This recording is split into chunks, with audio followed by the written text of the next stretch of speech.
मान परिग्रह रहित संभवनाथ वंदना। संभव असंभव मान मार्दव धर्ममय शुद्धात्मा, तुमने बताया जगत को सब आत्मा परमात्मा। छोटे बड़े की भावना ही मान का आधार है, निज आत्मा की साधना ही साधना का सार है। माया परिग्रह रहित अभिनंदन नाथ वंदना। निज आत्मा को आत्मा ही जानना है सरलता, निज आत्मा की साधना आराधना है सरलता। वैराग्य जननी नंदिनी अभिनंदिनी है सरलता, है साधकों की संगिनी आनंद जननी सरलता। लोभ परिग्रह रहित सुमतिनाथ वंदना। है सर्वदर्शी सुमति जी अभिनंदन नाथ आनंद के रस कंद हो शक्तियों के संग्रहालय, ज्ञान के घन पिंड हो। निर्लोभ हो निर्दोष हो निष्क्रोध हो निष्काम हो परम पावन पतित पावन शौचमय सुख धाम हो।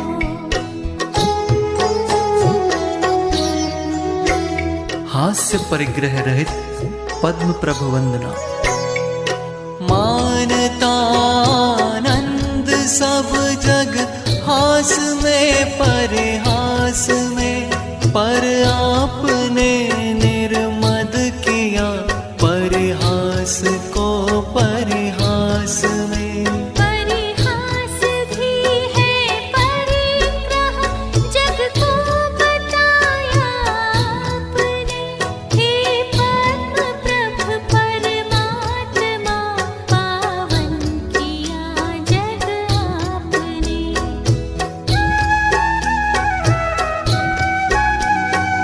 रति परिग्रह रहित सुपार्श्वनाथ वंदना। पारस सुपारस है वही, पारस करे जो लोह को, वह आत्मा ही है सुपारस जो स्वयं निर्मोह हो। रति राग वर्जित आत्मा ही लोक में आराध्य है, निज आत्मा का ध्यान ही बस साधना है साध्य है।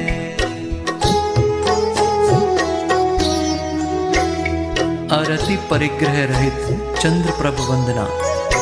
रति अरति हर श्री चंद्र जिन, तुम ही अपूरव चंद्र हो, निःशेष हो निर्दोष हो निर्विघ्न हो निष्कंप हो।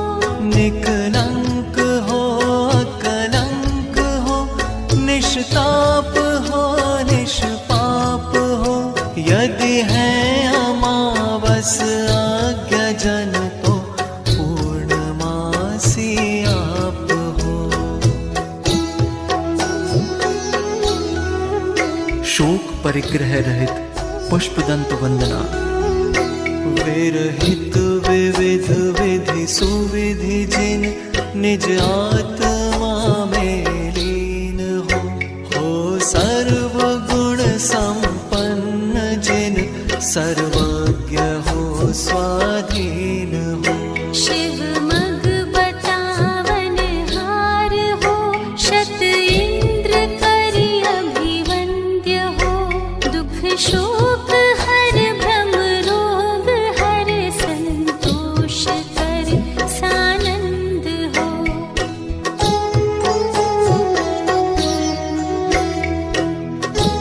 परिग्रह रहित शीतल नाथ वंदना। आपका गुणगान जो जन करे नित अनुराग से, सब भय भयंकर स्वयं भय करि भाग जावे भाग से। तुम हो स्वयं भूनाथ निर्भय, जगत को निर्भय किया। हो स्वयं शीतल मलय गिरि से, जगत को शीतल किया।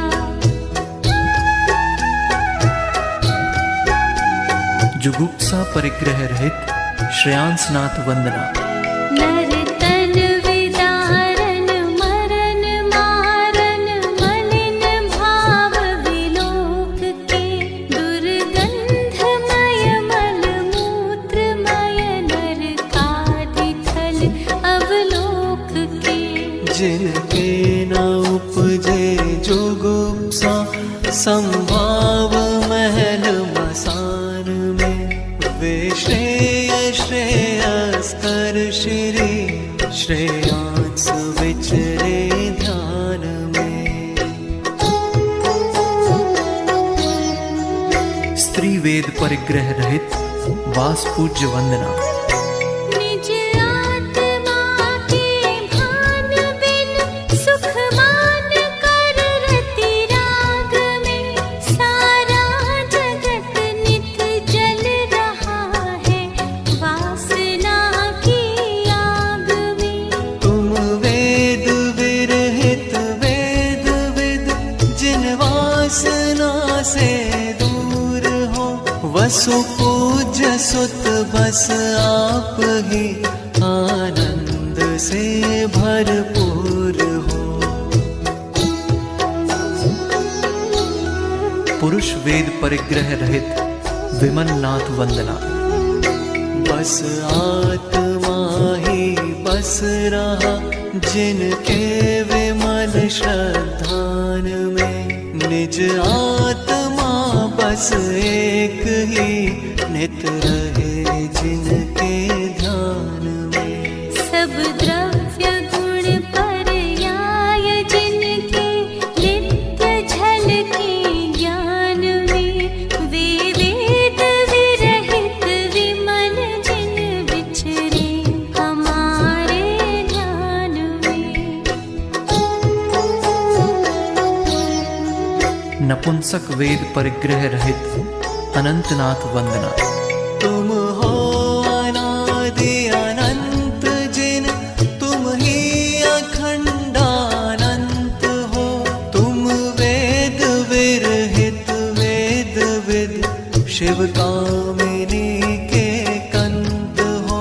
तुम संत हो भगवंत हो, तुम भव जलधि के अंत हो। तुम में अनंतानंत गुण, तुम ही अनंतानंत हो।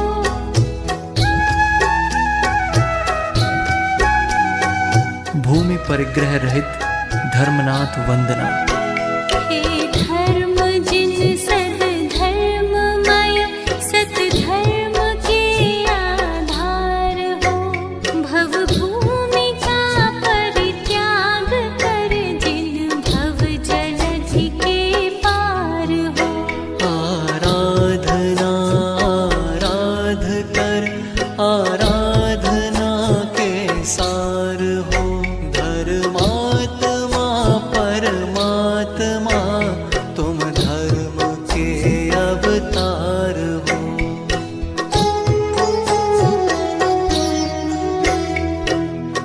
गृह परिग्रह रहित शांतिनाथ वंदना। मोहक महल मणिमाल मंडित, संपदा षटखंड की।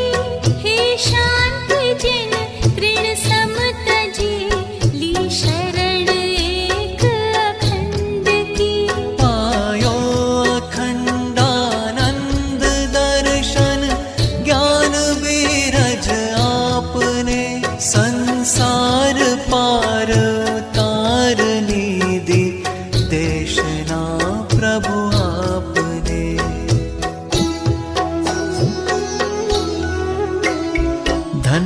परिग्रह रहित कुंथनाथ वंदना। मन हर मदन तन वरन सुवरन सुमन सुमन समान ही। धन धान्य पूरित संपदा अगणित कुबेर समान थी। उर्वशी सी अंगनाएं संगिनी संसार की। श्री कुंथु जिन तृण समतजी लीराह भव दधि पार की। धान्य परिग्रह रहित अरहनाथ वंदना। हे चक्रधर जग जीत कर षटखंड को निज वश किया। पर आत्मा निज नित्य एक अखंड तुम अपना लिया। हे ज्ञान घन अरनाथ जिन धन धान्य को ठुकरा दिया। विज्ञान घन आनंद घन निज आत्मा को पा लिया। द्विपद परिग्रह रहित मल्लिनाथ वंदना। हे दुपद त्यागी मल्लि जिन मन मल्ल का मर्दन किया। एकांत पीड़ित जगत को अनिकांत का दर्शन दिया। तुमने बताया जगत को क्रमबद्ध है सब परिणमन। हे सर्वदर्शी सर्वज्ञानी नमन हो शत शत नमन। चतुष्पद परिग्रह रहित मुनि सुव्रत वंदना। मुनि मन हरण श्री मुनि सुव्रत चतुष्पद परित्याग कर। निज पद विहारी हो गए तुम अपद पद परिहार कर। पाया परम पद आपने निज आत्मा पहचान कर। निज आत्मा को जान कर निज आत्मा का ध्यान धर। वाहन परिग्रह रहित नमिनाथ वंदना। निज पद विहारी धर्म धारी धर्ममय धर्मात्मा। निज आत्मा को साध पाया परम पद परमात्मा। हे ज्ञान त्यागी नमि तेरी शरण में मम आत्मा। तूने बताया जगत निज को सब आत्मा परमात्मा। आसन परिग्रह रहित नेमिनाथ वंदना। आसन बिना सन जमा गिरनार पर घन श्याम तन। सद्बोध पाया अपने जग को बताया ने।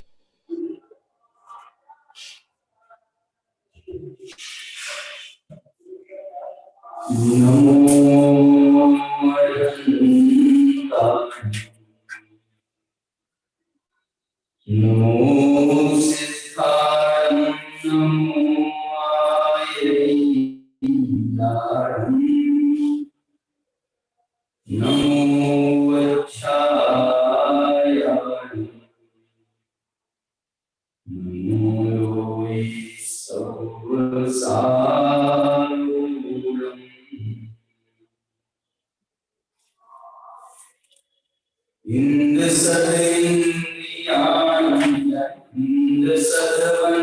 इंद्रसदवंदियाणं तिरुवन हिद मधुर विसदेव काणं अंतातीत गुणाणं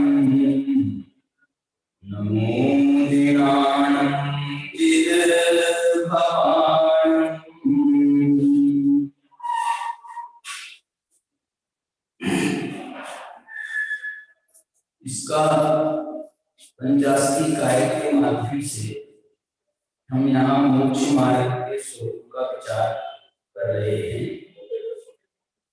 इसके मंगलाचरण में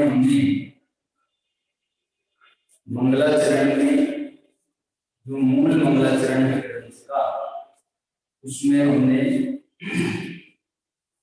नमो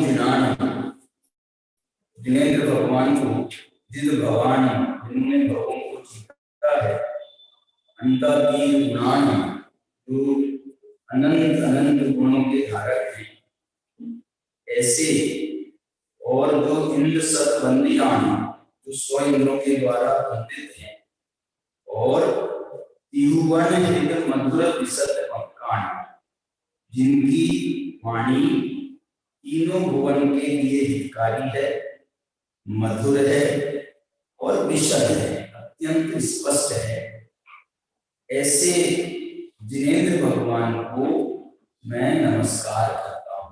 यहाँ पर विशेष रूप से ये जो विशेषण है, स्व इंद्रियों के द्वारा बंधित होना, दिव्य ध्वनि, हित मधुर हितोपदेशिता होना, है ना, अंतातीत गुणान, देखो इसमें यदि आप घटाना चाहें तो इसमें भी वीतरागता, सर्वज्ञता और हेतुपदेशिता, ये इसमें भी घटित होता है। कैसे घटित होता है? ये जो पहला चरण, पहला वाक्य है ना, पहले ऊपर की पंक्ति, इसमें इनकी वीतरागता, हितोपदेशिता के लक्षण होते हैं। हितोपदेशिता के ये दोनों गुण हितोपदेशिता में ही जाते हैं। कौन कौन से? स्व इंद्रियों के द्वारा बंधित होना, क्योंकि ये समोसरण का होता है, और समोसरण जो है वो उनकी दिव्य ध्वनि का स्थान है। इस कारण से वो उसके द्वारा हितोपदेशिता होती है। इस कारण से ये उनके मोक्ष मार्ग का नेतृत्व का प्रतीक है। मोक्ष मार्ग से नेता, ये पद काय के लिए है? मोक्ष मार्ग से नेता, ये पद हितोपदेशिता का पद है। इसलिए जो है ये स्व इंद्रियों के द्वारा बंधित होना और हितमित नहीं हित मधुर और विशद जो उनकी वाणी होना, ये हितोपदेशिता है। जिद भवान जिन्होंने भगवान को जीता है, भगवान के भावों को जीता है, भाव देने वाले भावों को जीता है, माने वीतरा, और अंतातीत गुणान, इसके द्वारा सर्वज्ञता की। क्यों? क्योंकि ये अनंत गुण है, ये सर्वज्ञ परमात्मा के। और दूसरी बात कहें ना, ये जो गुण संज्ञा होती है ना, हमारी गुण संज्ञा कहते हैं अविभाज्य प्रतिच्छेद। गुण संज्ञा जो है ना, वो अविभाज्य प्रतिच्छेद की भी गुण संज्ञा है। और अंतातीत गुणान, माने ये अविभाज्य प्रतिच्छेद के सबसे ज्यादा माने गए हैं, वो केवल ज्ञान के ही जो अविभाज्य प्रतिच्छेद है वो सबसे ज्यादा। तो ये गुण संज्ञा से वो आत्मा के गुण नहीं, वो केवल ज्ञान के गुण, केवल ज्ञानियों के गुण, केवल ज्ञान के गुण है, परमात्मा के गुण।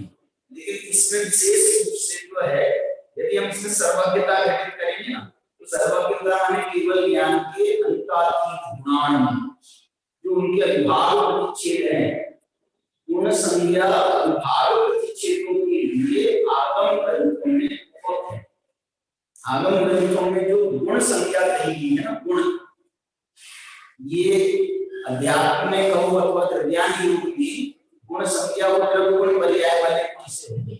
लेकिन यहाँ पर आगम ग्रंथों में गुण संज्ञा अविभाज्य प्रतिच्छेदों की होती है, अविभाज्य प्रतिच्छेदों की गुण संज्ञा, क्योंकि उन अविभाज्य प्रतिच्छेदों से उनके गुणों का निर्धारण होता है कि इनके पास में कितने गुण हैं। इनके पास गुणों से अपन किसी भी व्यक्ति का निर्धारण करते हैं कि ये कितने गुणी है। तो बोले साहब इनको ये भाषा आती है, मुझे आता है, मुझे आता है, ये डिग्री है, ये किया है, मैंने जो भी अपन, तो वो जो गुणों से हम उसकी पहचान करते हैं। तो ये गुण जो है ना, ज्ञान में यदि सबसे ज्यादा गुण हैं तो वो केवल ज्ञानी परमात्मा के ही हैं, क्योंकि वो एक पदार्थ को उसके गुणों को उसके अनंत पर्यायों को एक जर्रे जर्रे को जितना जानने में जितनी सूक्ष्मता से समर्थ है, कालवर्ती पर्यायों को जानने में समर्थ है, जैसे कोई ये गुण से जो है वो गुण की तरफ हम जा सकते हैं। विशद वक्कान, विशदता जो है वो वक्तृत्व का गुण कहा है इन्होंने। विशदता केवल ज्ञान के गुण के लिए नहीं कहा है यहाँ। वक्कान शब्द है ना आगे, तो वक्कान माने वाक वचन, तो ये वचन का गुण है। तो उनके जो इसके हितोपदेशिका में अपन ने डाला और हित मधुर और विशद वक्तव्य जो है वो उसके गुण में डाला है, इस कारण से वो ऐसा समझ। हाँ, और मान इसको आप यदि देव शास्त्र के ऊपर घटा तो देव शास्त्र के ऊपर भी ये ऐसे घट जाता है। इंद्र सदबंदीयान ये देव का गुण, जीवन में मधुर विशद वक्कानम ये शास्त्र का गुण है, शास्त्र का गुण है। और जिद भवानम जिनानम जिनानम जिद भवानम ये जो है गुरु का गुण है, गुरु का। तो जो है ऐसे सो है। चलिए अब मैं जो है आपको, ये तो अपना मंगलाचरण का है, यहाँ पर मैं पहले अध्याय की चर्चा नहीं करनी है मुझे। अब इसके सीधे हम दूसरे अध्याय पर चलते हैं, 50 इकाई के दूसरे अध्याय। ये जो दूसरा अध्याय है, ये दूसरे अध्याय का संबंध मोक्ष मार्ग से, दूसरे अध्याय का संबंध मोक्ष मार्ग से है, क्योंकि दूसरे अध्याय का नाम है नव पदार्थाधिकार मोक्ष मार्ग, नव पदार्थ मोक्ष मार्ग प्रपंच वर्णनम। तुम्हारे में हेडिंग क्या है? नव पदार्थाधिकार लिखा है और मोक्ष मार्ग प्रपंच वर्णन लिखा है ना, वो अलग अलग एडिशन में हो सकता है।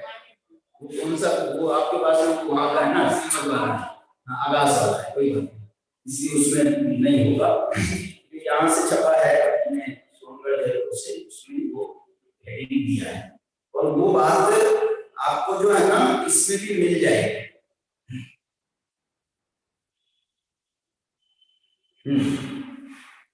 देखिए इस अब ये बताना मैं चाह रहा हूं कि जब उन्होंने ये दूसरा अधिकार लिखा है तो बिल्कुल ऐसे लिख रहे हैं, ऐसे लिख रहे हैं कि जैसे बिल्कुल नया ग्रंथ प्राप्त हो। क्यों? क्योंकि उन्होंने मंगलाचरण फिर से किया है।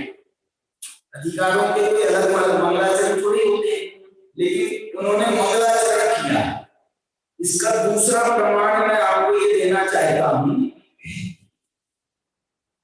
कि इसके पहले जब उन्होंने 104 नंबर की गाथा ली है, वो 104 नंबर की गाथा और 103 नंबर की गाथा देखो आप, 103 और 4 नंबर की गाथा। इन गाथाओं से ये संकेत मिल रहे हैं कि जैसे उन्होंने ग्रंथ पूरा कर दिया। 103 नंबर की गाथा देखो, एवं पवयन सारम पंचतीय संगम वियानिता जो मुयतिरा दोषे सुमोगार दुख परिमोखम।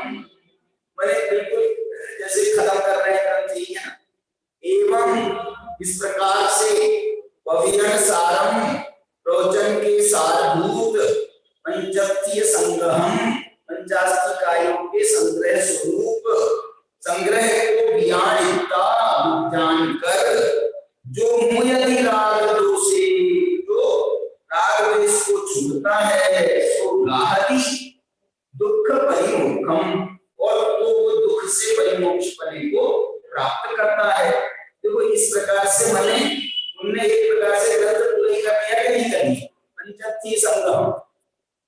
और एक खास बात आपको क्या लगी बताओ, एक और खास बात इसमें क्या लगी इस गाथा में आपको पर्याप्त भी बताया मैंने आपको। इसका खास बात ये है यहाँ पंचास्ती संग्रह को एक और नाम दिया गया, उसका नाम है पवयन सार। पवयन सार मैंने इसको वो प्रवचन का सार कह रहे हैं, प्रवचन का सार कह रहे हैं, प्रवचन सार कह रहे हैं, सीधा सीधा प्रवचन सार अभी अपना चल रहा था। पंचास्ती इस अर्थ क्या हो गया कि इन्होंने प्रवचन सार दो बनाए। एक प्रवचन सार के ज्ञान के तत्व का वर्णन करने वाला और एक प्रवचन सार पंचास्ती कायों का संग्रह करने वाला। तो ये जो प्रवचन सार है ये पंचास्ती काय संग्रह नाम का है और वो जो प्रवचन सार है वो ज्ञान के तत्व के प्रज्ञापन का है। अथवा दूसरे भाषा में कहें तो ज्ञान तत्व का प्रज्ञापन माने सम्यक ज्ञान, एक तत्व का प्रज्ञापन माने सम्यक दर्शन, चरणानुग सूचक भूमिका माने सम्यक चारित्र। माने उन्होंने वो जो प्रवचन सार लिखा है वो सम्यक दर्शन ज्ञान चारित्र के लिए लिखा है। सम्यक दर्शन ज्ञान चारित्र का विवेचन करने के लिए उन्होंने वो प्रवचन सार लिखा और उन्होंने ये जो प्रवचन सार है ये वस्तु की व्यवस्था को बताने के लिए ये प्रवचन सार लिखा। पंचास्ती कायों का स्वरूप क्या होता है, पंचास्ती काय में षट द्रव्य भी आ गए, तो षट द्रव्य पंचास्ती काय का स्वरूप क्या है इसका वर्णन उन्होंने इसमें लिखा पंचास्ती काय। ये प्रवचन सार वो है। अब आप बोलोगे साहब अगला जो इसका पाठ है, जो अगला पाठ जो हमने पढ़ा है, पढ़ने वाली है, तो वो जो पाठ है उसमें उन्होंने 9 पदार्थ और मोक्ष मार्ग का प्रज्ञापन कर रहे हैं। 9 पदार्थ मोक्ष मार्ग प्रपंच वर्णन लिख रहे हैं।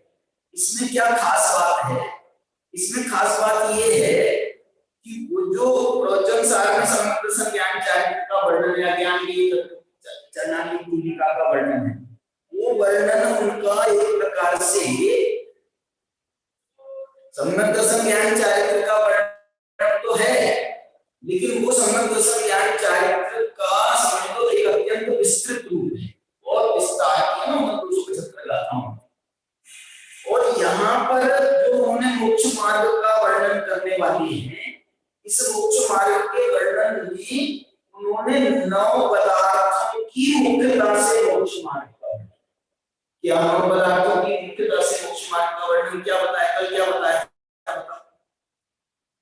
ये जो 9 पदार्थ हैं मुख्यता से क्या 9 पदार्थ ही मोक्ष मार्ग है।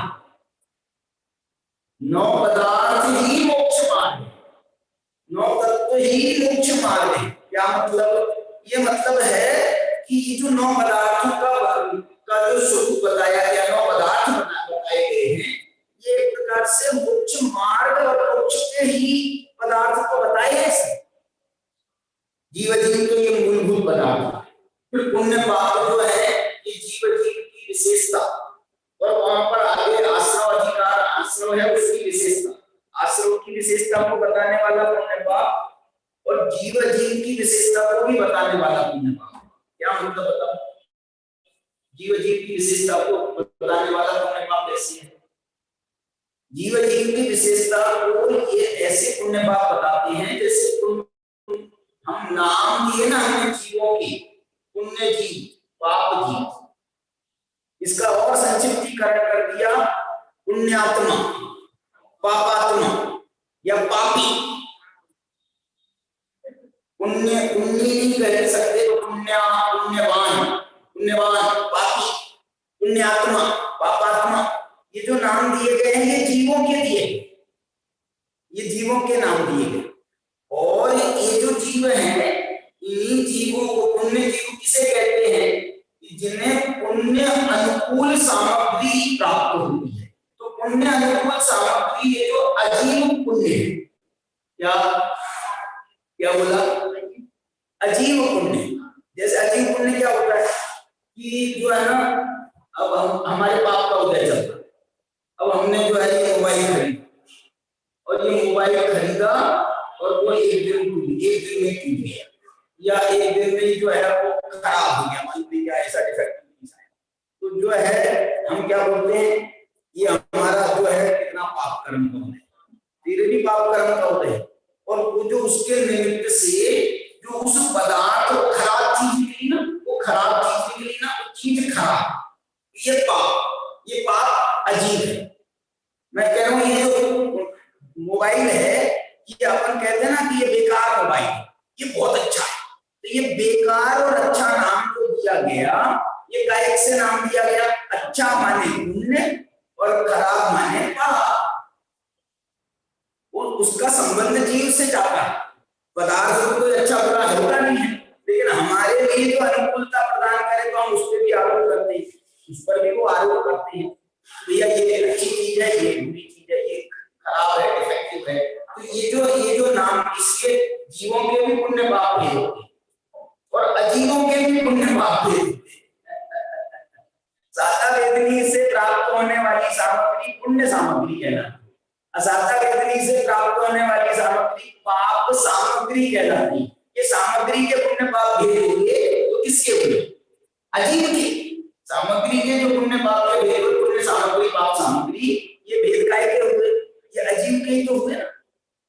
और जिन भावों से ये पुण्य पाप की सामग्री प्राप्त हुई, जिनके कारण से ये जीव पुण्यात्मा और पापी कहलाया, वो जो भाव है मूल में, उसका नाम है आश्रव, उसका नाम है पुण्याश्रव, उसका नाम है पापाश्रव, उसका नाम है शुभाश्रव, उसका नाम है अशुभाश्रव। इसलिए वो आश्रव को भी पुण्य पाप की संज्ञा है, और उनके माध्यम से जो कर्म बंधे, उन कर्मों को भी पुण्य कर्म, पाप कर्म, पुण्य बंध, पाप बंध ऐसी संज्ञा मिली।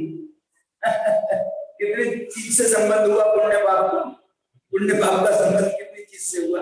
4 चीजों से हो गया, जीव, अजीव, आश्रव, बंध और पुण्य पाप नाम का जो हमने पदार्थ अलग से माना ना, पुण्य पदार्थ, पाप पदार्थ, नौ पदार्थ, मैंने वो भी तो शामिल हो गए। 6 पदार्थ हो गए हमारे पुण्य पाप से संबंधित। पुण्य पाप ये मूल हो गए, और इनके निमित्त से होने वाले ये सब, ये भी हो गए। एक बार मैंने आपको जो है ना संबंध निर्जरा मोक्ष में भी पुण्य पाप घटाया था, बताओ कैसे घटाया था? संबंध निर्जरा मोक्ष में भी पुण्य पाप घटाया था मैंने, बताओ कैसे घटाया था? मिथ्या दृष्टि का जो संवर है, संवर होता नहीं, मिथ्या दृष्टि को संवर नहीं होता, मोक्ष मार्ग वाला संवर नहीं होता, लेकिन ये जो है ना, ये संवर तो उसको भी होता है, वो भी रोकता है क्या नहीं, संवर करता है क्या नहीं करता? आप दुकानदारी कर रहे हो, बहुत जोर के भूख लग रही है, और उसके बाद भी आप अपने परिणाम को रोक रहे हो, देखो भोजन का त्याग कर रखा है, संवर। और उसके द्वारा जो हुई अकाम निर्जरा, वो अकाम निर्जरा, पाप निर्जरा, अकाम निर्जरा, पाप निर्जरा। और ये जो आपका संवर है, ये सो कॉल्ड ये पाप संवर है। मोक्ष क्या हुआ? मोक्ष किसे कहते हैं? पुण्य मोक्ष और पाप मोक्ष कैसे घटाओगे बताओ? जैसे ये मृत्यु होती ना हमारी भवों में, जो हमारी मृत्यु है, पाप मोक्ष, ये असली मोक्ष नहीं है। मोक्ष तो हुआ ना, मोक्ष तो हुआ नहीं, मोक्ष आपको मनुष्य गति से मोक्ष मिला कि नहीं मिला? मनुष्य पर्याय से मोक्ष मिला कि नहीं मिला? आप कितनी तकलीफ सहन कर रहे थे, कितने कष्ट हो रहे थे, सालों से आप बिस्तर पर पड़े थे, पैरालिसिस हो गया था, अस्पताल में पड़े थे, क्या बोलते हैं वो, बेहोश हो जाते हैं, कोमा में चले गए थे, ऐसे ही पड़े रहे आप। ये जो है, इससे आपको मुक्ति, अपन बोलते हैं, लोग में शब्द देते हैं, मुक्ति मिल गई भाई साहब, इनको मुक्ति मिल गई, इसका नाम है मोक्ष धाम, गंगाबाई घाट। वो सीधा बैठने वाले में लिखा है बाकायदा मोक्ष धाम, अपने गंगाबाई घाट में क्या लिखा है मालूम नहीं।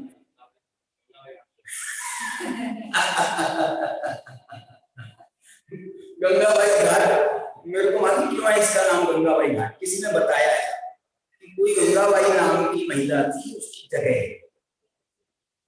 जगह उसने ये दान दे दी अपनी जगह, या कैसे कुछ हो गया तो उसने दान दे दी थी, तो उसके कारण से एक घाट का नाम, उसको और कोई चीज नहीं दान दे और किसी के लिए तो इसका नाम गंगाबाई घाट पड़ गया। इतिहास पूछना चाहिए अपने को, वहां किसी ने बताया क्या बोल रहे हम, ये जो है ना इसका नाम प्रवचन सार। क्या बात, आपको समझ में आ गया वो 9 तत्वों में पुण्य पाप के भेद समझ मिलेगा, मोक्ष में समझ में आ गए। इसका नाम संवत। जैसे अपन मुनियों में मुनि पाप मुनि होते हैं। कौन बताओ, जो द्रव्यलिंगी है वो पाप मुनि, जो द्रव्यलिंगी है वो पाप मुनि है। पाप मुनि माने आपका मतलब पाप भाव वाले पाप नहीं होता, पाप का मतलब निकृष्ट, जघन्य, हीन, ऐसा जो है ना वो अर्थ उसका है। तो जो है तुम्हारा ये द्रव्य श्रवण का पाप यदि ना मानो, इसको पाप श्रवण लिखा है, मैं आपको शास्त्र में लिखा बता दूंगा, पाप श्रवण सब, इनको पाप श्रवण का, द्रव्य श्रवणों को, द्रव्य श्रवण मान द्रव्यलिंगी को पाप श्रवण शब्द लिखा आदमी। अब तुम मेरे को फंसा मत देना, नहीं तो ये जैसा फंसा बोल साहब, ये तो मुनियों को पाप श्रवण कहते, शास्त्र के शब्द हैं। अरे मिथ्या दृष्टि की तो बात ही है, द्रव्यलिंगी उसी को तो कहा जाता है मुख्य रूप से। सम्यक दृष्टि द्रव्यलिंगियों की बात नहीं है, लेकिन मिथ्या दृष्टि द्रव्यलिंगियों की बात है विशेष रूप से। उनको पाप श्रवण लिखा है। भाई साहब, द्रव्यलिंगी मुनि को शास्त्रों में इतने बुरे शब्द लिखे हैं, इतने बुरे शब्द लिखे हैं। जैसे आप अपने बच्चे को, आपका बच्चा गलत लाइन पे चला जाए ना, तो आप उसको 1000 गालियां देते हो, और हमारा उद्देश्य क्या है, उसको सुधारना।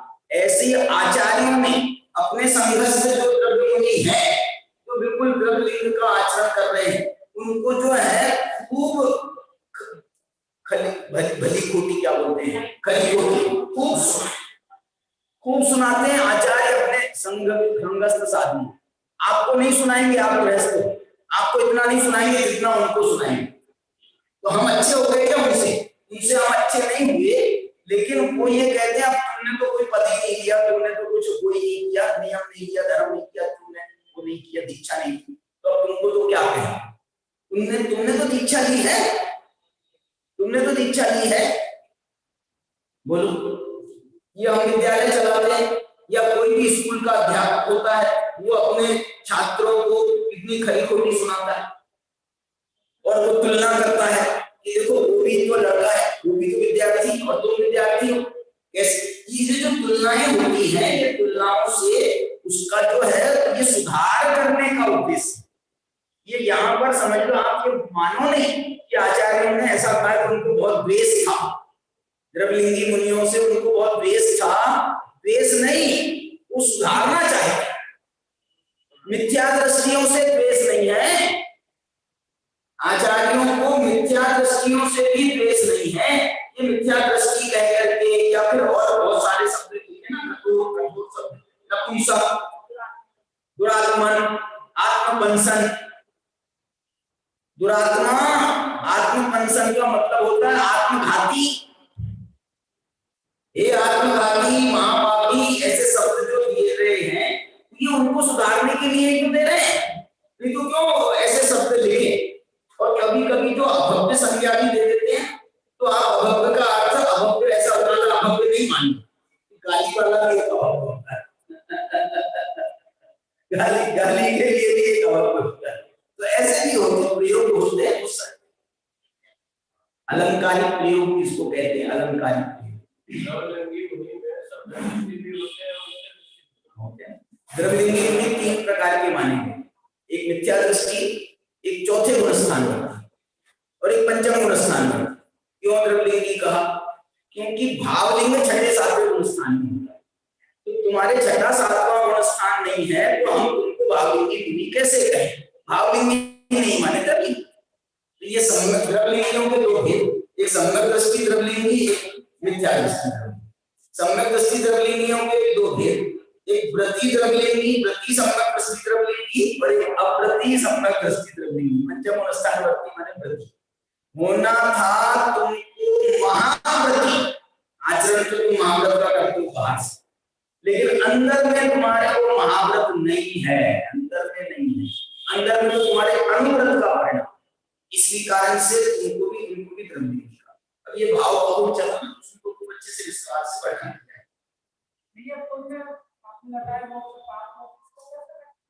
अभी बताया ना,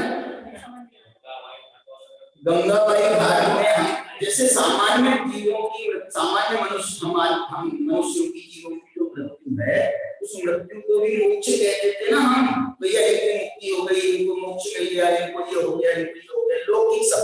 तो ये जो हम इसको कह रहे हैं ना, ये लौकिक मोक्ष, ये पाप मोक्ष, ये असली मोक्ष नहीं है, आगम संबंध मोक्ष नहीं है, ये आगम संबंध मोक्ष नहीं है। आगम संबंध मोक्ष तो उसे कहते हैं यहाँ मोक्ष हो और वहां जन्म ना हो, यहाँ शरीर से छुट्टी हो और वहां नया जन्म ना हो, तो उसका नाम मोक्ष। निर्जरा, सच्ची निर्जरा किसे कहते हैं बताओ? सच्ची निर्जरा बात और झूठी निर्जरा किसे कहते हैं? हमारी जो निर्जराएं हो रही है ना, रोज दिन रात सभी पाप निर्जरा हो रही है हमारी, ये पाप निर्जरा है। क्यों पाप निर्जरा है? निर्जरा कर रहा है लेकिन तुरंत नया बंद कर ले रहा, निर्जरा कर रहा है तुरंत बंद कर रहा है, निर्जरा कर रहा है तुरंत, इसलिए ये जो निर्जरा भी पाप निर्जरा है। संवर किसे कहते हैं? कि यहाँ पर ये रोका तो है इसने, सम्यक दृष्टि नहीं, मिथ्या दृष्टि रोका तो है अपने आप को। ऐसे रोका है विषय से, कषाय से, और जैसे जैसे उदाहरण हमने दिया, आपको पहले भी दे रहा हूं मैं, एक लोभी व्यक्ति है, अभी आप दुकानदार का उदाहरण दे रहा हूं, लोभी व्यक्ति है, तो उसकी मालूम इतनी प्रशंसा रामचंद्र शुक्ल ने उनकी बड़ी प्रशंसा की, बहुत प्रशंसा। धन्य है आपका त्याग, धन्य है आपकी विषयों की जो कंट्रोल है, विषयों के प्रति आपने जो कंट्रोल किया, आप धन्य। कहेगी कह रहे हैं क्योंकि इनने भी आज शाम को भोजन नहीं किया, तुमने तो नहीं किया, तुमने तो अष्टमी करी थी, उनने भी नहीं किया शाम को, हमने भी नहीं किया। क्यों? क्योंकि हम दुकान में लगे पड़े थे। तो उन्होंने क्या लिखा? धन्य है आपका त्याग। और इसके बाद सुनो क्या लिखा, ये रामचंद्र शुक्ल लिख रहे लोभियों की चरित्र को, और धिक्कार है तुम्हारे को, नहीं तुम्हारी तृष्णा को, तुम्हारी पैसे कमाने की तृष्णा, ये जो है ना, ये जो तृष्णा है, इसके लिए तुम, जैसे अब एक बात पूछू मैं, हम महावीर जी गए, 10 साल हो गए शादी को, अभी तक बच्चा नहीं हुआ, तो मैं आपको बहुत प्रशंसा करूंगा, धन्य है आप महावीर जी के, तीर्थ यात्रा करने, भगवान की पूजा कर, बड़ा ध्यान रचाया, आपको बहुत बहुत धन्यवाद, आपकी बड़ी बड़ी प्रशंसा करते हैं। लेकिन धिक्कार है तुम्हारे को कि तुमने भगवान से, तुम भीख मांगने गए, भगवान से बच्चा मांगने गए, महावीर भगवान से होगी, बाल ब्रह्मचारी भगवान से तुम बच्चा मांगने गए, तुमको धिक्कार है। तो ये जो है ना, इसका नाम है पाप संवर, इसका नाम पाप संवर है। पाप संवर और पुण्य संवर, पुण्य संवर माने सम्यक दृष्टि का जो संवर है, माने उसने जो रोका है, रोक करके उसको अपनी आत्मा में प्रवेश किया, इसलिए वो जो है सच्चा संवर वाला, उसने अपनी आत्मा, उसने रोक करके उसने दूसरे कार्यों में प्रवेश किया, ये रोक करके दूसरे मिथ्या कार्यों में प्रवेश करना। पाप की क्रियाओं का, पाप की क्रियाओं का, एक पाप क्रिया का संवर है, दूसरी पाप क्रिया में घुसता है। भाई पूजा कर रहा है तो इसने पाप का संवर तो किया है, लेकिन उस मिथ्यात्व भाव के साथ में किया है, तो उस मिथ्यात्व में तो घुस गया, मिथ्यात्व में तो घुस गया। और बल्कि ये जो है, ये जो संवर किया ना तुमने, जो पूजा कर रहा है, ये बड़ा कार्य हुआ कि जो तुमने मिथ्यात्व का पोषण किया, वो महाबड़ा पाप। मैंने क्या कमाया तुमने और क्या गंवाया, ये तो बता। दुकानदारी है, हिसाब करो ना, व्यापारी है, हिसाब करो कि क्या कमाया और क्या गंवाया। कमाया तो ये जरा सा पुण्य, तीर्थ यात्रा वाला, कमाया, मैं मना नहीं कर रहा हूँ, नहीं कमाया, उसका जितना जो कुछ जितना विशुद्ध परिणाम है उसको मुझे सीखा, मैं तो उसको संवर कह रहा हूँ, उसका संवर नाम दे रहा हूँ। लेकिन जो तुमने कमाया है उसके बाद में उस मिथ्यात्व से तुमको जो 70 गुणा कोड़ी का भी बंद हो रहा है, 70 गुणा कोड़ी कहने की बात है, जितना हो उससे जितना होता है उतना। तो जो ऐसा आपने मिथ्यात्व का बंध किया है, ये आपने महापाप का अर्जन। इसलिए ये जो है ऐसे 9 तत्वों के पुण्य पाप रूप भेद बन जाते हैं, 9 पदार्थ। चलो मेरा तो अभी आपको ये कहना है कि 9 पदार्थ ये सीधे सीधे मोक्ष मार्ग से संबंध है। 9 पदार्थ बहुत सार्थक, ये जो वस्तु व्यवस्था नहीं है, क्या बोला, ये कोई वस्तु व्यवस्था बताने की चीज नहीं है, ये विश्व व्यवस्था बताने की चीज नहीं है। विश्व व्यवस्था बताने के लिए तो वो 6 द्रव्य पंचाशरी का है, विश्व व्यवस्था बताने की। यहाँ तो अपने कल्याण की व्यवस्था बताने के लिए ये 7 तत्व 9 पदार्थ है, इस कल्याण की व्यवस्था बताने की। क्यों बताओ क्यों? क्योंकि इसका अंत ये सिद्धांत है, या 6 द्रव्य सिद्धांत नहीं है, ये 9 तत्व सिद्धांत है। क्यों सिद्धांत है? सिद्धांत उसे कहते हैं जिसका अंत सिद्ध दशा है। ये मोक्ष तत्व हुआ, इसका अंतिम तत्व है। मोक्ष पदार्थ है, इसका अंतिम पदार्थ है। मोक्ष पे ले गए, जैसे गुणस्थान, ये गुणस्थान भी जो है ना, ये मोक्ष मार्ग है। गुणस्थान और 9 पदार्थ में क्या अंतर है बताओ? गुणस्थान और 9 पदार्थ में क्या अंतर है? कोई अंतर नहीं। गुणस्थान और 9 पदार्थ में कोई अंतर नहीं। क्यों? क्योंकि ये गुणस्थान भी ये जो है ना, एक सीढ़ी ऊपर चढ़ करके मोक्ष में पहुंचाता है, गुणस्थान भी। और ये जो 9 पदार्थ हैं, ये भी एक सीढ़ी करके ये हमको मोक्ष में पहुंचाती है। देखो जीव, तेरा मोक्ष हो सकता है, तू ये अजीब पदार्थों से अपने ममत्व को तोड़, जीव अजीब हो गया। फिर तू जो है, ये जो है ना, ऐसे देव शास्त्र गुरु का समागम कर, ये पुण्य, ये स्त्री पुत्र कुटुंब परिवार को छोड़, इसकी बुद्धि को छोड़ और भगवान के देव शास्त्र गुरु का समागम कर, ये पुण्य पाप। फिर इसके बाद में कहा कि जो है बाह्य पदार्थों के निमित्त से होने वाला जो तेरा आश्रव है, बंध है, रागद्वेष के परिणाम है, इन रागद्वेष के परिणामों का शमन कर। तो ये जो है आश्रव बंध तत्व का हमने संदेश दिया। इसके कारण से तेरा संसार, रागद्वेष के परिणामों से तेरा संसार, तो ये संसार बताना भी जरूरी है ना मोक्ष मार्ग की। इसलिए वो जो आश्रव बंध का निरूपण हो गया। तो ये मेरे छूट, कैसे छूटू, इससे इनका परिहार कर तो संवर होगा, निर्जरा होगी, संभव निर्जरा मोक्ष। यही तो गुणस्थानों में हो रहा है। पहले गुणस्थान, दूसरा गुणस्थान, तीसरा गुणस्थान, ऐसे 10 गुणस्थान जो है, ये 10 गुणस्थान आश्रव बंध के गुणस्थान, सम्यक दृष्टि और मिथ्या दृष्टि सबके मिला के ये आश्रव बंध के गुणस्थान। फिर जो है संवर निर्जरा के गुणस्थान कौन से हैं? तो संवर निर्जरा के गुणस्थान है, चौथे से लेकर के 12वें तक के संवर निर्जरा के गुणस्थान है। 12वें तक अथवा दूसरी अपेक्षा ये संवर निर्जरा के गुणस्थान, और उसके बाद में मोक्ष।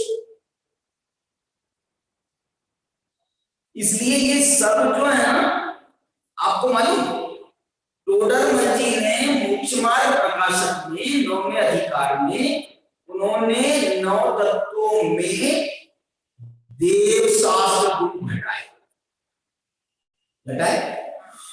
देव शास्त्र गुरु का सिद्धांत, उसका नाम सम्यक दर्शन, और देव शास्त्र गुरु में 7 तत्वों का अंतर्भाव किया उन्होंने। देव शास्त्र गुरु में 7 तत्वों का अंतर्भाव कहाँ है? देव शास्त्र गुरु 7 तत्वों में देव शास्त्र गुरु कहाँ है? मोक्ष तत्व देव है, संवर निर्जरा गुरु तत्व है, उसको बताने वाली जो जिनवाणी है ये अजीब तत्व है। अजीब से दिल है ना, अजीब से, इसलिए जो है बहुत गरीब है, इसलिए वो अजीब तत्व है। ये संबंध, ये जो जीव है ना, ये जीवों को ये तत्वार्थ का श्रद्धान, ये देव शास्त्र का श्रद्धान कराना है, ये जीव है, अजीब हो गया, आश्रम बंध से छुड़ाना है। मतलब जो है ना, देव शास्त्र के श्रद्धान में भी 7 तत्वों का श्रद्धान घटा है। उन्होंने ऐसा मालूम चार परिभाषाएं थी सम्यक दर्शन की, और चारों परिभाषाओं को इंटरकनेक्ट किया माने एक के श्रद्धान में बाकी के 3 श्रद्धान कैसे कर दिए, देवशास्त्र गुरु के श्रद्धान में बाकी के 3 श्रद्धान कैसे कर दिए, सप्त तत्व के श्रद्धान में बाकी के श्रद्धान कैसे कर दिए, स्वपर के श्रद्धान में बाकी के श्रद्धान कैसे कर दिए, आत्म श्रद्धान में बाकी के श्रद्धान कैसे कर दिए। ऐसे तुमने बड़ा सुंदर भेद है एक प्रकार का। ऐसा समझा, 2-4 पेज है लगे, लेकिन उन्होंने प्रकाशक में 2-4 पेजों में उन्होंने ये पूरी लक्षण की खूब अच्छी से घटा करके समझा। क्या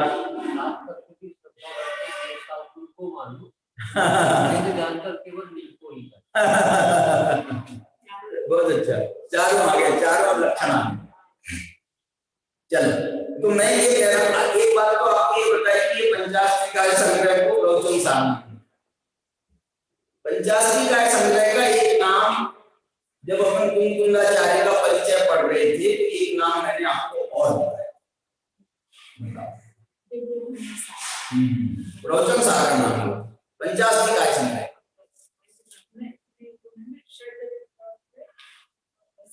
बहुत अच्छे से समझाया था। पंचाशनिकाय संग्रह का एक नाम समय सारणी,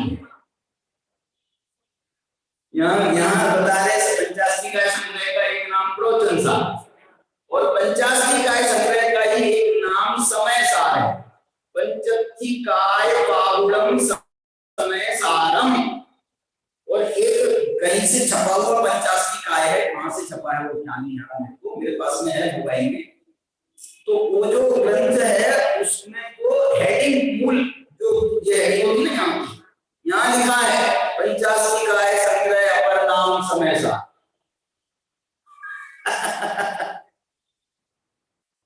और इनके हिसाब से लिखें तो पंचाशनिकाय संग्रह अपर नाम प्रवचन सार। मैंने ये पंचाशनिकाय संग्रह को अब ये समझने की बात, पंचाशनिकाय संग्रह को इतना बड़ा मैंने क्या बोलना चाहिए सम्मान प्राप्त है कि इसको एक आचार्य खुद ने आचार्य ने खुद प्रवचन सार लिखा। और ये जो समय बाहुल नाम भी है, ये कोई पुराना नाम है, कोई आचार्य का नाम। उन्होंने वो आचार्य एम.बी. पाटिल का जो पढ़ा था हमने, उन्होंने उसमें भी बताया था, उसमें नाम लिखा है, उसमें उन्होंने लिखा इसका नाम समय बाहुल था। पंचाशनिकाय का एक नाम समय बाहुल। कारण क्या है मालूम? कारण क्या है? प्रवचन सार इसलिए कहते हैं इसको क्योंकि भगवान के प्रवचन में ये 9 तत्वों का वर्णन आया, इसलिए प्रवचन का सार। और ये प्रयोजन भूत तत्व है, ये प्रयोजन भूत तत्व है, इसलिए सार भूत है। प्रवचन में क्षेत्र पंचाशनिकाय का भी वर्णन आया, वो उसकी बात नहीं, 9 तत्वों के वर्णन के कारण से इसको प्रवचन सार, और पंचाशनिकाय संग्रह के कारण से प्रवचन सार कह रहे हैं। तो ये वो बात है। और समय बाहुल क्यों कहा बताओ? पंचाशनिकाय को समय बाहुल क्यों कहा? समय कहते हैं पदार्थ, समय कहते हैं वस्तु, समय नाम क्षम द्रव्य का, समय नाम क्षम द्रव्य का। तो ये जो 6 द्रव्य का प्ररूपण करने वाला, 5 स्थिकायों का प्ररूपण करने वाला जो ग्रंथ है, तो ये समय बाहुल को है, क्योंकि इनका एक नाम समय। प्रवचन सार इसलिए है कि भगवान के प्रवचन में आए, और समय बाहुल इसलिए है क्योंकि इनका एक नाम समय है। देखो ना, 5 अस्थिकाय ये समय बाहुल शब्द है, समय सार नहीं, समय बाहुल। तो समय बाहुल में और समय सार में अंतर है। समय बाहुल इसको भी, समय सार को भी समय बाहुल उसका नाम है, गोच्छामी समय बाहुल। लेकिन समय बाहुल में और समय सार में इतना अंतर है इस समय पाहुड़ को कहते हैं समय का व्याख्यान करने वाला शास्त्र। समय सार किसे कहते हैं? जिसको जयचंद जी ने समय सार का अर्थ बताया कि समय सार माने जो द्रव्य कर्म, नो कर्म, भाव कर्म से रहित ऐसा जो सारभूत पदार्थ है उसका नाम समय सार। समय सार माने शुद्धात्मा, पर्याय दृष्टि से समय सार माने सिद्धात्मा, सिद्ध भगवान, वो भी द्रव्य कर्म, नो कर्म, भाव कर्म से रहित, और हमारा शुद्धात्मा भी द्रव्य कर्म, नो कर्म, भाव कर्म से रहित, इसलिए इसका नाम समय सार। पंचास्ति काय संग्रह के दो नाम, एक प्रवचन सार, दूसरा समय पाहुड़। समय सार कह लो या समय पाहुड़ कह लो, ये दोनों नाम आगम में वर्णित है। एक नाम को मैंने आपको कहा था 103, एवं पवयन सारम पंचतीय संग्रहम पियालिता। आप इस पंचास्ति काय संग्रह के प्रवचन सार को इसका विशेषण भी बना सकते। प्रवचन सार पंचास्ति काय संग्रह, अपन ऐसा लिख सकते हैं ग्रंथ का नाम, ऊपर छोटे अक्षर में प्रवचन सार लिखे और फिर पंचास्ति काय संग्रह बड़े अक्षर में, प्रवचन सार पंचास्ति संग्रह। और मालूम क्यों इनके नाम अलग अलग प्रसिद्ध हो गए?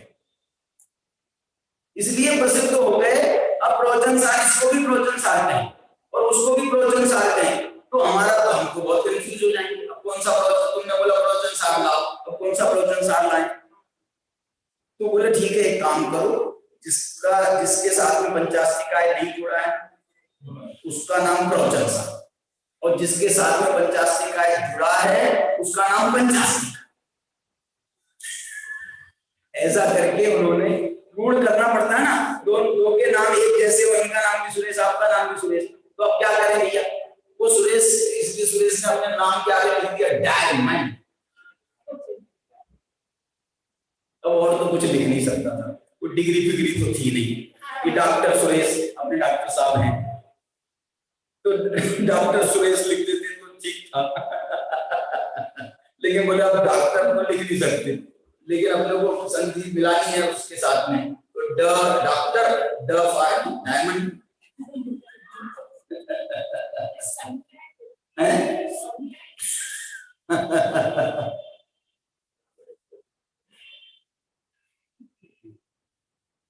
संग्रह जो है ना, ये मेरी डुबती रग है, समझ गए?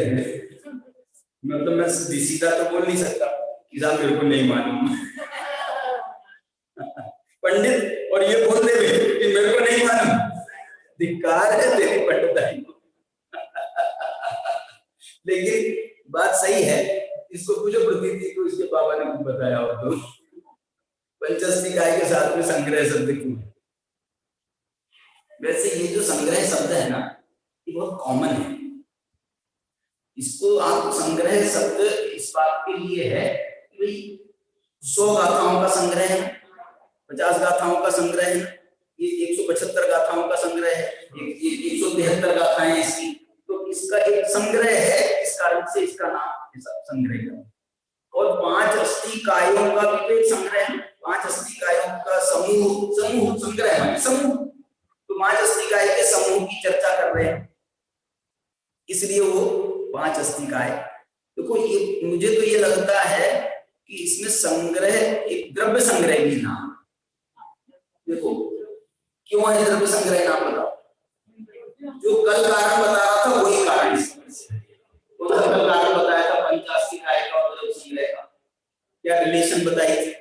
ये पूरा द्रव्य संग्रह पंचास्ति काय से लिखा गया, पंचास्ति काय संग्रह से लिखा गया द्रव्य संग्रह, उसका संक्षिप्तीकरण है, बस इतना, ऐसा कैसे? मैं तो कह रहा हूं तत्वार्थ सूत्र लिखा गया है। लोग 9 तत्वों का वर्णन उसमें भी किया है, इसमें भी दूसरे अधिकार 9 तत्वों का वर्णन है, पूरे 9 पदार्थों का वर्णन आ गया, तत्वार्थ सूत्र पूरा। तो क्या बता रहा हूं मैं आपको, उनने भी जो संग्रह शब्द डाला है द्रव्य संग्रह के साथ, वो इसी कारण से संग्रह शब्द उन्होंने जोड़ा। कि जैसे पंचास्तिकायों का संग्रह है ऐसे द्रव्यों का संग्रह है। समय सार, प्रवचन सार, ये कोई संग्रह ग्रंथ नहीं है। क्या ये कोई संग्रह ग्रंथ नहीं है? क्यों संग्रह ग्रंथ नहीं है? क्योंकि इनने तो वो सारभूत समय भगवान आत्मा को बताना। भगवान आत्माओं का संग्रह थोड़ी है। भगवान आत्मा तो एक, वो कोई संग्रह नहीं है। इस कारण से उसका नाम वो है। और इसमें भी वास्तव में प्रवचन सार में, तो प्रवचन सार जिसे अपन कह रहे हैं ना, इसमें एक प्रकार से मोक्ष मार्ग का वर्णन, संग्रह नहीं। मोक्ष मार्ग एक ही है, मुक्ति का मार्ग एक ही है। ज्ञान तत्व प्रज्ञापन, ये तत्व प्रज्ञापन, चरणानि सूचक का सम्यक दर्शन, सम्यक ज्ञान, सम्यक चारित्र से नाम दिए गए हैं उसके। मोक्ष मार्ग का वर्णन, इसलिए वो मोक्ष मार्ग एक है, इसलिए सारभूत। तो वो कारण से सारभूत में संग्रह शब्द नहीं आता। क्या बोला? सारभूत में संग्रह शब्द नहीं आता। संग्रह शब्द कहां आता है? जहां एक बात ना हो, बहुत सारी बातें हो, उसका नाम तो संग्रह में आता है। यहाँ एक बात है, एक धोरण है, सिर्फ एक मुख्य 9 तत्वों का वर्णन है इसमें, समय सार में भी। लेकिन ये 9 तत्वों का संग्रह करने वाला नहीं, ये 9 तत्वों में से सारभूत को निकालने वाला, में से इसका नाम समय सार। इसका नाम समय सार। 9 तत्वों का वर्णन करने पर भी संग्रह नहीं है।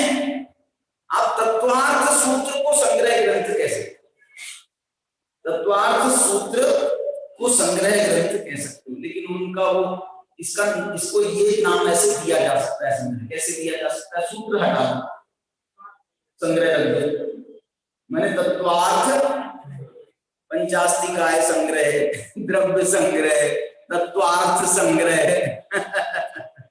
तो ऐसे उसका नाम, वो संग्रह है। लेकिन समय सार संग्रह करती है, वो तो अपनी बात को समझाने के लिए उसने 9 तत्वों का सहारा लेकर के उसने समझाया। इसलिए वो एक सहारा लेकर के समझाया, उसको 9 तत्वों का वर्णन करना अभीष्ट है ही नहीं। इसलिए आप समय सार पढ़ो, आपको एक परिभाषा नहीं मिलेगी, एक परिभाषा नहीं मिलेगी। जीव की मिल जाए बस, ना अजीव की परिभाषा मिलेगी, ना आश्रम की, ना संबंध की, ना बंध की, ना मोक्ष की, ना पुण्य की, ना पाप। परिभाषाएं नहीं मिलेंगी आप। तो यदि ये परिभाषाएं नहीं है, इसलिए संग्रह ग्रंथ नहीं है, इसलिए संग्रह ग्रंथ नहीं है। अन्य मतियों में भी संग्रह ग्रंथों की परंपरा होनी चाहिए शायद, ठीक है। तो ये जो है ना, इसमें प्रवचन सार नाम इसमें आया है। और ये बात मैं क्यों बता रहा हूं मालूम? 103-4 की बात है। गाथाएं कितनी है इसमें? 173 गाथाएं हैं। और ये 103-4 कहां क्या है? ये पहले अधिकार का समापन है। लेकिन पहला अधिकार का समापन ऐसा प्रतीत हो रहा है मानो ग्रंथ पूरा हो गया। भाषा उनकी लिखित कही जा रही है, एवं पवयन सारं पंचत्य संगहम वियानिता। जैसे वहां समय सार में आखिरी में लिखा ना हमने, एवं समय पावुर्मिणम अथ तच्च दो नादुम, ऐसा कुछ कहा था ना। एक आखिरी 415 की पंक्ति का कि आप इसको जान करके अथेथा हिकेदा, जो अपने पदार्थ में, अपने शुद्धात्मा में स्थित होता है, सो हो ही उत्तमम सुखम, उसको उत्तम सुख की प्राप्ति होती है। तो उपसंहार की भाषा है। ऐसे यहाँ पर कह दिया, जो प्रवचन सार को, पंचास्तिकाय संग्रह को जानता है, सो मुयति राग भूसे, वो राग देश को छोड़ता है, सो राग तो परिमुक्तम, तो दुखों से मुक्त हो जाता है। 104 में थोड़ा इसी का विस्तार किया है। मुनिगुण एकदत्थम तदन गमनमुज्जतोरिहतमो वसमीरागदोषो अवधिहत परावरो जीवो। क्या ये जो है मुनिगुण एकदत्थम, 5 अष्टिकायों का वर्णन किया यहाँ तक पहले कर चुके। वो कह रहे हैं इनको अच्छी तरह से मुनियों माने अच्छी तरह से इसको समझ करके, मुनियों मनन करके, ज्ञात्वा जानकर, और मुनियों में मनन करने का भाव अच्छा है। मुनियों एतदर्थम, इसके द्वारा पदार्थों को जानकर, तद अनुगमन मुज्जतो निहत मोह, जानकर उसका अनुसरण, अनुगमन मुज्जतो, उसका अनुसरण करता हुआ, निहत मोह, मोह को छोड़ता हुआ, मोह का त्याग करता है, मोह का निहत करता है, माने उसका नाश करता है, निहत मोह। पसमीय राग दोषो, और राग द्वेष का जो शमन करता है, हवदी हद परावरो जीवो, वो जो है परावर का हद प्राप्त करता है। परावर का हद क्या है? परावर क्या है? परावर तो कहते हैं पारावार, पारावार शब्द है पारावार, तो वो पारावार मैंने संसार रूपी समुद्र के पारावार को, उसके हद को, हद सीमा, उसकी सीमा को पार करता है, सीमा को प्राप्त करता है उसको। ये एक अर्थ हो सकता है। इसमें दूसरा अर्थ बताया, इसमें इन्होंने अर्थ बताया है हवदी परावरो, परावर का मतलब है पूर्वोत्तर, बंध से रहित होता है, क्योंकि राग द्वेष का त्याग करता है तो पूर्वोत्तर बंध से रहित। पूर्वोत्तर माने पूर्व में जो बंधा हुआ कर्म है उसका नाश करता है और नया बंध नहीं करता है, इस अपेक्षा से इन्होंने इसका अर्थ बताया। मुझे तो वो बराबर अच्छा लगा, उपसंहार की भाषा है, भाषा होनी चाहिए कि जो उसके पारावार को प्राप्त करता है। ये ग्रंथ पूरा हो गया एक प्रकार से, जैसे अष्टपाउल 8 ग्रंथों का संग्रह है ना, 8 पाउलों का संग्रह, ऐसे ये पंचाष्टिकाय भी 2 ग्रंथों का संग्रह है। एक तो पंचाष्टिकाय संग्रह है जिसको हमने 104 गाथा में पूरा कर दिया, फिर इसके बाद में नया मंगलाचरण, नई विषय वस्तु, नाम पंचाष्टिकाय संग्रह। पंचाष्टिकाय संग्रह का व्याख्यान खत्म हो गया, तो फिर पंचाष्टिकाय संग्रह से अब तो 9 पदार्थों का वर्णन करने वाले हैं, तो इसका नाम पदार्थ संग्रह रखो, इसका नाम पदार्थ संग्रह रखो। आगे जाकर के मोक्ष मार्ग का वर्णन करने वाले हैं, तो इसका नाम मोक्ष मार्ग प्रकाशक रखो। अब बोले भैया ऐसे छोटे छोटे ग्रंथ अलग अलग कहाँ मैंने हैंडी नहीं होंगे, इसलिए इनका एक संग्रह बना देते हैं। गुटका, गुटका समझते हैं? गुटका पहले पुराने जमाने में गुटका चलता था, तो गुटका माने बहुत सारी चीजें जहां पर एक साथ, गुटका माने क्या? गुटका माने संग्रह, गुटका माने संग्रह, गुटका माने नहीं मालूम तुमको?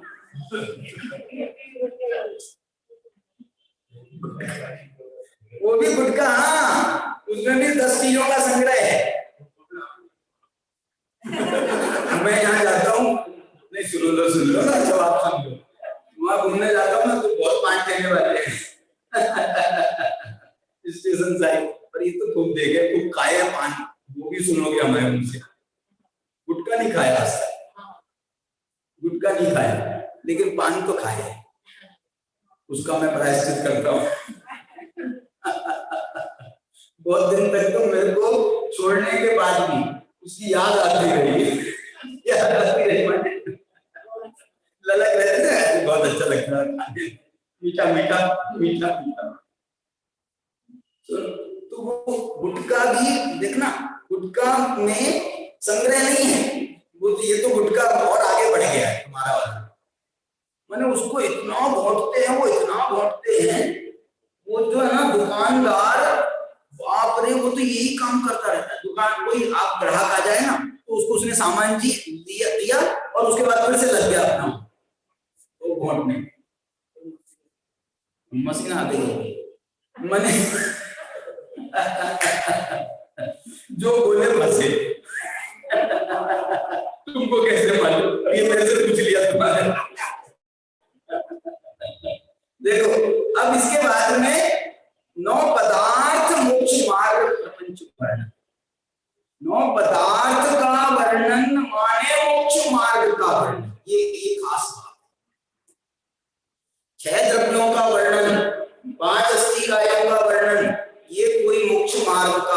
नहीं है।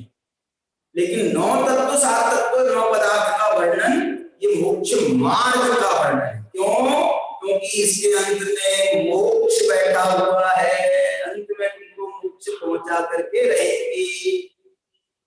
भले ही देखो तो सही, तत्वार सूत्र का दूसरा नाम बताओ। उसका नाम है मोक्ष शास्त्र। क्यों?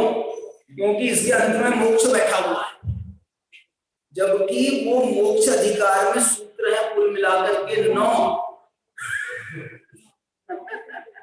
सबसे कम सूत्र है उसमें, और ऐसा लगता है जैसे वो भी उत्ते की जो है ना खींच खींच करके बना है। एक उदाहरण का सूत्र बना दिया, एक सिद्धांत का सूत्र बना दिया, एक उद्गमन का सूत्र बना दिया, ऐसे बना दिए। ठीक है, चलो कोई बात नहीं। तो वो जो है ना मोक्ष अधिकार सबसे छोटा, लेकिन वो इतना सिरमौर है, इतना सिरमौर है कि उसके नाम पर इस ग्रंथ का नाम है मोक्ष शास्त्र। सोनगढ़ से जो मोक्ष शास्त्र छपा है ना तत्वार सूत्र, उसका नाम मोक्ष शास्त्र ज्यादा फेमस है। उसको तत्वार सूत्र के नाम से नहीं जानते, उसको मोक्ष शास्त्र के नाम से। रामजी भाई की जो टीका है जिसमें, उसका नाम मोक्ष शास्त्र नहीं। तत्वार सूत्र माने ये ऐसा हो गया ना जैसे हम बिना प्रयोजन की बात कर रहे हैं, तत्वार्थों की बात कर रहे हैं, तत्वार्थ बता रहे हैं। यार इससे हमारा प्रयोजन तो बताओ। ये मोक्ष का प्रयोजन इससे सिद्ध होता है, इसलिए इसका नाम मोक्ष शास्त्र है। इसका माने प्रयोजन की बात होता है। तो इस दृष्टि से ये एक नया है। अब मैं इसका एक मंगलाचरण आपको 2 मंगलाचरण पढ़ाना चाहता हूँ। एक तो जो अमृतचंद्राचार्य की टीका का है, और एक मूल गाथा में मंगलाचरण। मूल गाथा का मंगलाचरण कह रहा है, अभिबंदी ऊन शिरसा, अभिबंदी ऊन शिरसा, अपुन भव कारणम महावीरम, देशिं पयत् भंगम मग्गम मोक्षस्य वोचामि। देखो मोक्ष का मार्ग और पयत् भंगम,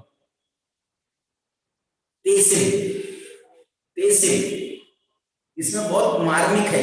ये गाथा जो है, अभिबंदी ऊन शिरसा, मैं अपने को सिरसा, अभिबंदी ऊन, सिर से झुक करके मैं नमस्कार करता हूँ। किनको नमस्कार करता हूँ? महावीर स्वामी। कौन से महावीर स्वामी को? कौन से महावीर स्वामी को?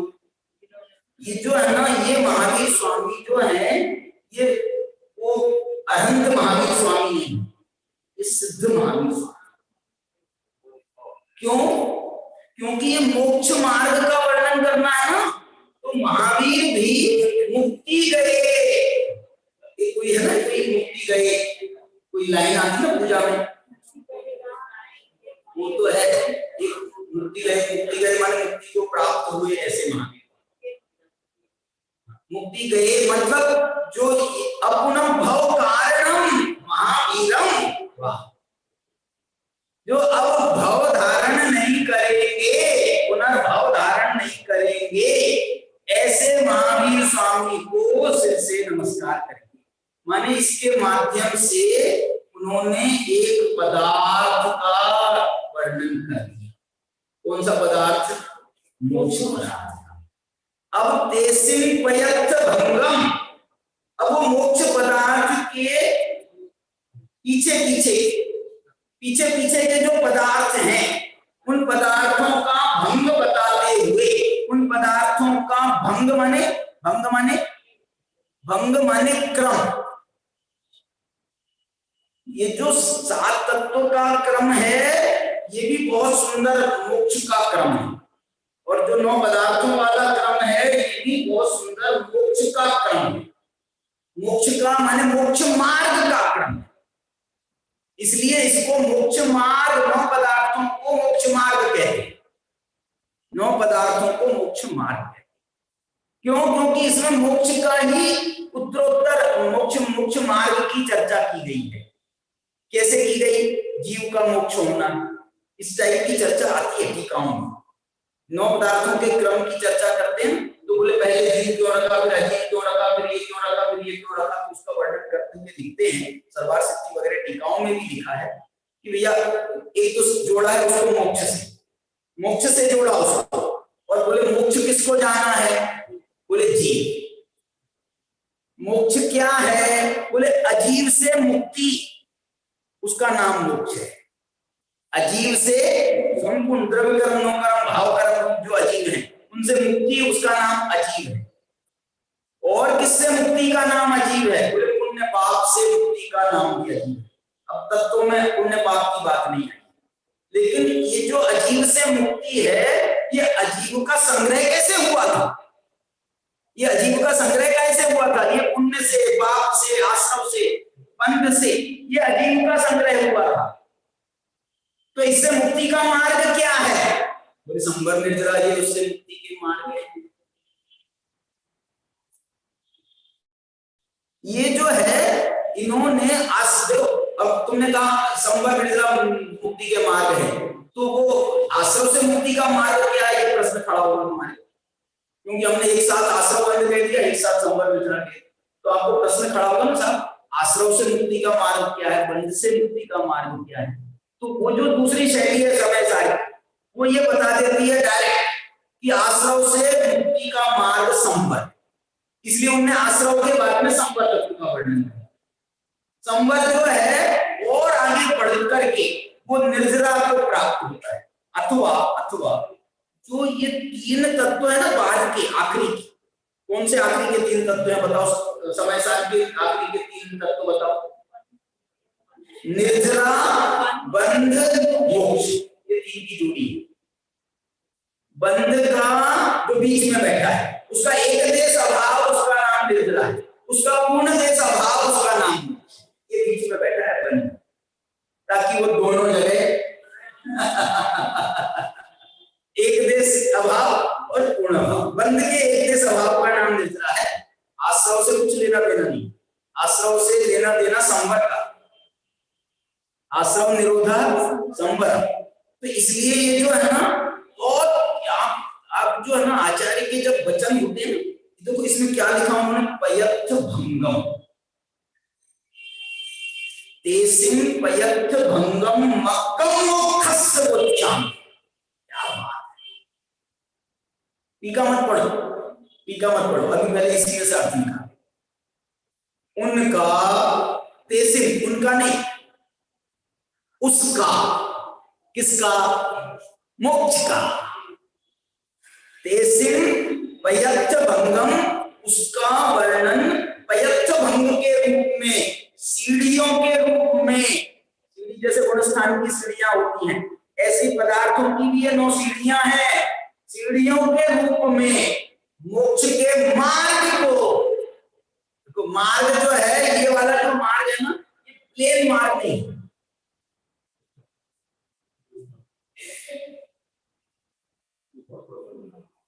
हाँ, ये जो है ना, ये रास्ता नहीं है, ये जो है ना, ये शिखर जी का पहाड़ है, हाँ, सिद्धालय ऊपर जाना है ना, तो ये सिद्धालय ऐसा मार्ग है। इसके लिए मेहनत पड़ती है, इसके लिए हिम्मत पड़ती है, इसके लिए वीरता की जरूरत है, इसके लिए महावीर की जरूरत है।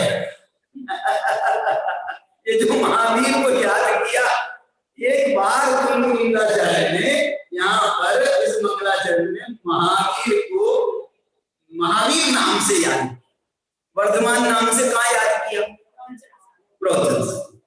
तो ये जो है ऐसी इसकी बहुत सुंदर चर्चा, मोक्ष मार्ग की चर्चा आने वाली है, बढ़िया।